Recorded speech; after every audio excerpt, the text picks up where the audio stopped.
नमस्कार दोस्तों। रेल की एक दुर्घटना की एक फोटो को देख करके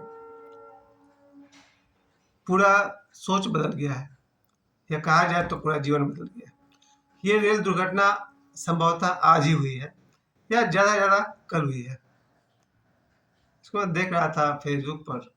जब मैंने उस फोटो को देखा, जो रेल दुर्घटना का एक चित्र था, इसमें एक ग्रुप डी का स्टाफ कहिए उसको, जब शंटिंग करता है ट्रेन, जब दो ट्रेन आपस में मिलते हैं, तो जो लोहा का बना हुआ है, ये दोनों ज्वाइंट करते हैं, इस तरफ का और उस तरफ का, बीच में हुक लगाना होता है।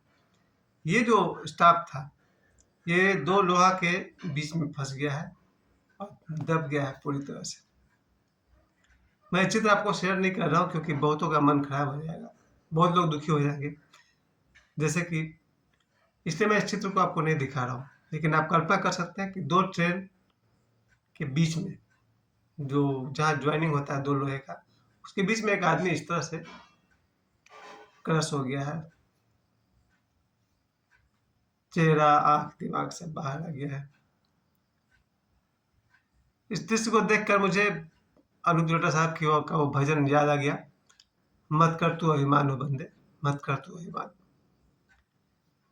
वो आदमी जिस किसी भी परिवार का आदमी रहा होगा, मुझे सबसे ज़्यादा इन लोगों को से ये कहना है कि आप घर से निकलते समय अपने परिवार से अच्छी तरह से बात करके, मिल करके निकला करिए। क्या भरोसा फिर मिलना हो या ना हो। बहुत बार मैंने देखा है अपने जीवन काल में कि लोग जब ड्यूटी जाते हैं तो अक्सर घर वालों से झगड़ा करके जाते हैं। बीवी से, बेटा से, बेटी से, भाई से, पड़ोसी से। जो आदमी अपने घर से झगड़ा करके निकलेगा, आगे जाकर उसके साथ ऐसी दुर्घटना हो जाती है। इससे अच्छा है कि आप स्वस्थ हैं, सुखी हैं। इस बात के लिए ईश्वर को धन्यवाद दीजिए, क्योंकि प्रतिदिन हज़ारों लोग हैं जो सुखी नहीं हैं। जिस तरह से उस रेलवे स्टाफ की दर्दनाक मौत का मैंने तस्वीर को देखा,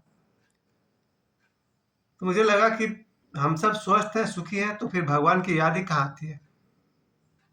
और आनी चाहिए, भगवान की याद आनी चाहिए।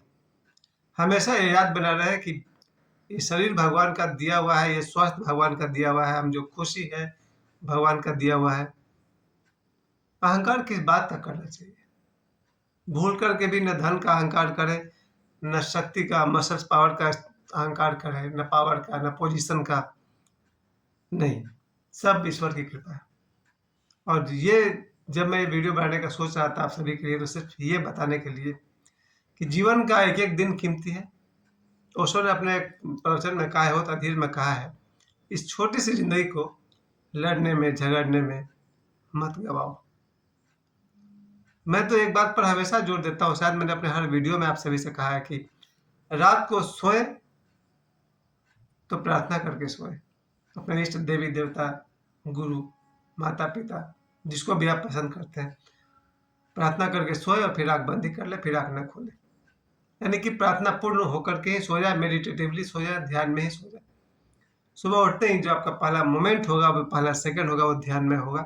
और आँख खोलने से पहले अपने देवी देवता, गुरुदेव, ईश्वर, जो भी आपके इष्ट हैं, उनको स्मरण करके आँखें खोलिए।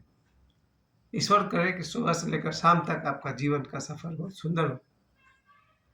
हम गलती क्या करते हैं कि अपने घर में, खासकर मैं घर की ही बात करूँगा, बाहर की बात नहीं करूँगा, इतना कलह पैदा कर लेते हैं कि पति पत्नी का जान लेने पर तुला हुआ है, पत्नी पति को जान लेने का तुली हुई है, बाल बच्चे, भाई बहन, सब एक दूसरे के दुश्मन है। उनको समझ में ही नहीं आता है कि अगले पल का भरोसा नहीं।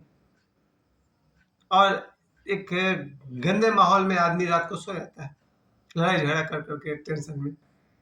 सुबह उठता है तो वही निगेटिविटी लेकर उठता है, फिर वैसे ड्यूटी गया, ट्रेन का शंटिंग में वो दब कर मर गया।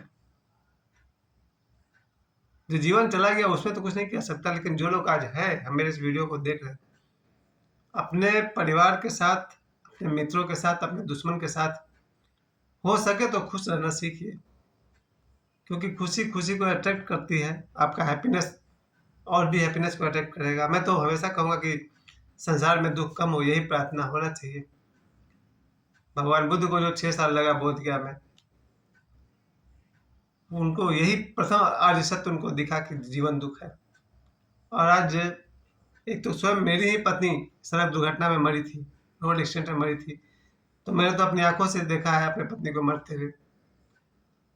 लेकिन आज जब मैंने इस तस्वीर को देखा तब मेरे समझ में आया कि एक ड्यूटी करता हुआ आदमी जो 2 रोटी कमाने के लिए गया था, इतना दर्दनाक मौत मारा गया। 2 रोटी कमाने के लिए इंसान घर से निकलता है और इस तरह से वो आदमी मरा है। तो मुझे ईश्वर की बहुत याद आ गई है। भगवान करे आप सबको वैसे भी ईश्वर की याद हमेशा बनी रहे। सुख में भगवान को याद करें, दुख में भगवान को याद करें, हमेशा भगवान को याद करें। और मुझे समय देने के लिए आप सभी को बहुत-बहुत धन्यवाद। और जो मृतात्मा है, ईश्वर उसकी आत्मा को शांति दे और उसके परिवार को बहुत सारा हिम्मत दे। धन्यवाद।